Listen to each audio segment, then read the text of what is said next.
Et selon les résultats d'un sondage OpinionWay de 2013 pour identifier les profils types des collègues qui énervent au bureau, ce sont les hypocrites qui remportent la palme d'or. Alors, comment les démasquer pour mieux se protéger? C'est ce qu'on va voir avec vous, Sabrina Philippe, psychologue. D'abord, hypocrite, qu'est-ce que c'est qu'un hypocrite? Oui, alors c'est un petit peu, en psychologie, c'est un peu un fourre-tout, donc il va falloir vraiment déterminer ce que c'est exactement, et vous allez comprendre que nous sommes tous un peu hypocrites en réalité, forcément. Alors, l'hypocrisie, qu'est-ce que c'est finalement? C'est le fait de mettre en scène des paroles, des actions qui sont destinées à tromper sur nos sentiments véritables, sur nos intentions. Voilà. Donc c'est une façon de tromper son monde, tout simplement, et souvent pour se faire voir sous un meilleur jour, pour avoir finalement une belle image. C'est la définition même de l'hypocrite qui veut redorer son blason, qui veut avoir une belle image et qui veut surtout pas se fourvoyer en prenant position. Oui, mais c'est aussi mieux vivre dans la société, ça aide à mieux vivre dans la société. Exactement. Moi, quand je dis à Julie, je vous adore, mais vous êtes parfaite, vous bafouillez jamais, vous vous trompez jamais, et vous dites toujours l'heure de façon impeccable. Voilà. Mais là, ça se voit. Non, mais c'est tout à fait ça. Alors c'est vrai que voilà, dans les synonymes, on a focus, c'est un bon synonyme. Merci. C'est la bonne définition. Voilà, c'est la bonne définition. Le fourbe, l'imposteur, voilà. Donc alors il faut comprendre quand même que ce mot, il vient du grec hypocrites, qui voulait dire acteur de théâtre. Donc un hypocrite, c'est quelqu'un qui joue un jeu qui n'est pas le sien, qui joue un rôle qui n'est pas le sien. Et en ce sens, finalement, c'est une caractéristique sociale. C'est-à-dire que nous sommes tous un peu hypocrites pour pouvoir vivre en société. Si on disait en permanence tout ce que l'on pense sans jouer ce jeu social, ça serait ça se terminera en carnage en réalité. Donc on a tous besoin d'être un petit peu hypocrite, on le sait très bien, et notamment justement dans les relations de travail. On sait très bien que quand vous avez votre chef qui arrive, en général, vous allez plutôt lui sourire et faire des bonnes grâces plutôt que de lui rentrer dedans directement. Vous savez très bien que ça peut vous coûter votre poste. Ben ça, c'est valable pour tout le monde, et on l'apprend très jeune.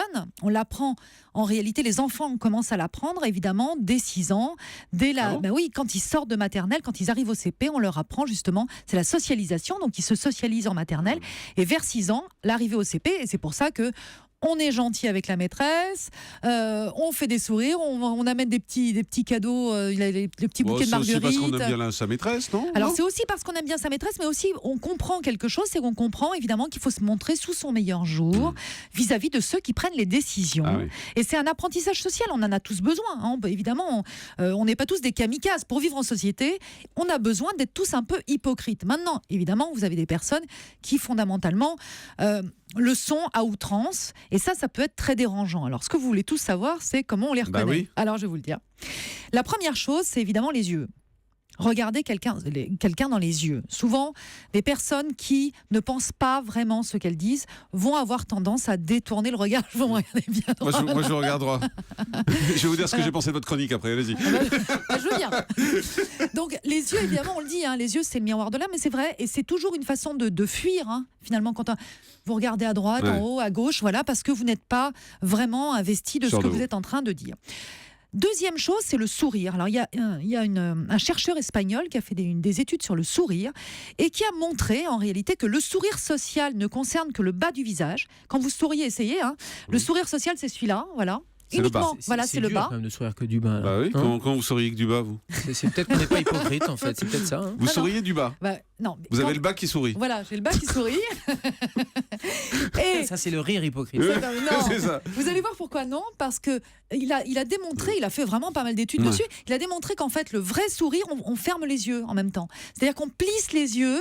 Vous avez une fermeture des paupières qui se fait en même temps que le bas du visage. Ouais. Si. Ah ouais. Si. Et on le croit, ce mec-là qui a fait cette étude? Mais je pense, parce qu'il s'est donné du mal quand même, le pauvre. Très bien. Bon. Une autre chose aussi qui est très importante, comment votre interlocuteur parle-t-il des autres? Parce que la façon dont vous l'entendez parler des autres, c'est la façon dont il parlera de vous lorsque vous n'êtes pas là. Et oui.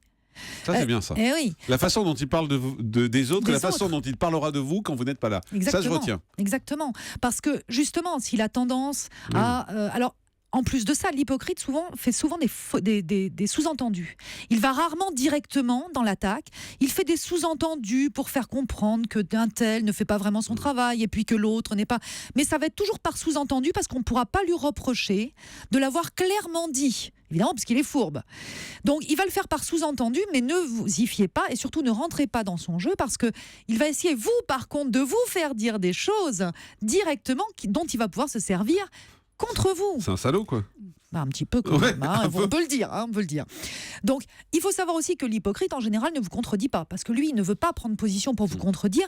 Il va tout souvent aller dans votre sens, son but n'étant pas, évidemment, d'aller vous contrecarrer, parce que là, il faut être franc pour contrecarrer quelqu'un. C'est une position d'ami aussi, parfois, de dire, mais là, tu te trompes, là, tu as tort, là, tu devrais faire autrement, remets-toi en question. Ça, c'est une position très amicale et franche que n'a pas l'hypocrite.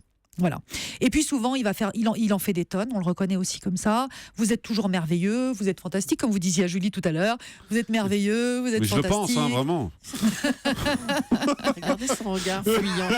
Vous voyez Et il sourit que du bas du visage. Ouais, c'est ça. Docteur Pérez. Voilà, c'est horrible tous ces gens-là, mais il y en a combien? Dans quelle proportion de la population? On est tous très grands hypocrites comme ça. Non, mais ça correspond à des typologies particulières, non? Qui correspondent à. Oui, souvent qui vont quand même avec de la manipulation, donc ça représente certainement, j'ai pas de chiffres exacts parce que je pense pas qu'il y ait d'études qui aient été faites sur ce sujet, mais voilà, ça représente un petit pourcentage de la population. Julie. Et la différence entre l'hypocrisie et la bonne éducation, parce qu'on veut être bien élevé, on est poli avec les gens. La politesse, c'est une sorte d'hypocrisie, alors. Oui, quelque part, c'est un jeu social, la politesse. Mais attention, parce que l'hypocrite, lui, il va s'arranger pour placer des sous-entendus sur les autres, pour finalement dire des mauvaises choses sur vos collègues, sur vos amis. Oui, l'hypocrite dit du mal. En fait, il ne se contente pas d'être poli et de dire du bien, il dit du mal. Il va en dire sur vous quand vous n'êtes pas là. Il va en dire sur vous quand vous n'êtes pas là. Et il va dire, j'ai déjeuné avec un tel. Oh, tu sais, elle est comme ça. Voilà. Donc, c'est la façon de me dire. Et dernière chose, surtout, faites-vous confiance. Si vous n'avez pas une tendance à la paranoïa, en général, quand vous sentez au fond de vous que quelqu'un n'est pas sincère, et souvent on ne veut pas s'écouter. On se dit, je sens un truc, mais non, quand même, il est gentil, elle est sympa. Lorsque vous sentez que la personne en face de vous n'est pas sincère, c'est qu'en fait, vous avez tous vos capteurs, vos petites antennes qui savent capter ça, et il faut leur faire confiance. Vous voyez, Julie, moi je ne suis pas hypocrite, je dis jamais de mal de vous quand vous n'êtes pas là. Jamais. J'en dis toujours quand vous êtes là.